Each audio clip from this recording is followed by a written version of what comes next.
এ নবীর মুখ দিয়ে যদি না বের হয় যে না, নো, তাহলে এটা শরীয়তে হারাম হয়ে যায়।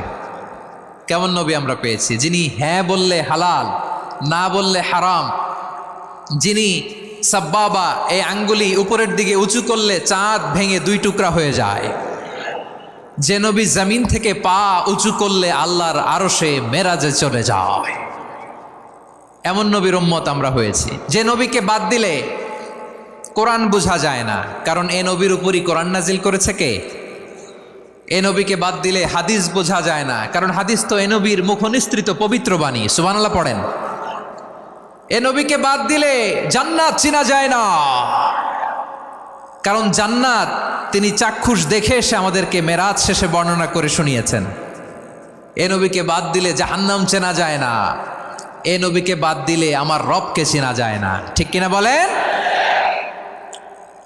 তো বিশ্বনবীর 5টি বৈশিষ্ট্যের কথা আল্লাহ তাআলা এই সূরাতে উল্লেখ করেছেন।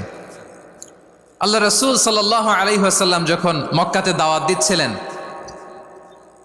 মক্কার কুরাইশরা নানাভাবে বিষ্ণু ঈসা ইসলামকে কষ্ট দিচ্ছিল, নানাভাবে ট্যাগিং করছিল, মিথ্যা অপবাদ দিচ্ছিল। কখনো কখনো তারা বিশ্বনবীকে বলছিল মিথ্যাবাদী, কাযযাব। কখনো বলছিল যে তুমি হচ্ছে জাদুকর, সাহের।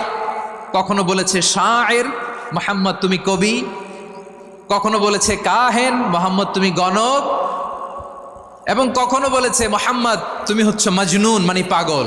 আওয়াজ করে সবাই পড়ুন নাউযু বিল্লাহি মিন যালিক। তাহলে বিশ্বনবীকে মৌলিকভাবে এই 5টি অপবাদ দিয়েছে। আমার কলেজা টুকরা সিলেটের ভাইরা, বিশ্বনবীর ব্যাপারে মিথ্যা অপবাদ মৌলিকভাবে দিয়েছে কয়টি? 5টি। বলেছে তুমি মিথ্যাবাদী, বলেছে তুমি গণক, তুমি কবি, তুমি পাগল, তুমি জাদুকর। বিশ্বনবীকে যে এই 5টি অপবাদ দেয়া হলো, আল্লাহ তাআলা এটা সহ্য করেননি। এই 5টি অপবাদের বিপরীতে আল্লাহ তাআলা বিশ্বনবীর 5টি চমৎকার বৈশিষ্ট্য উল্লেখ করে সূরাতুল আহজাবের 2টি আয়াত নাজিল করেছেন। আওয়াজ করে পড়েন আল্লাহু আকবার।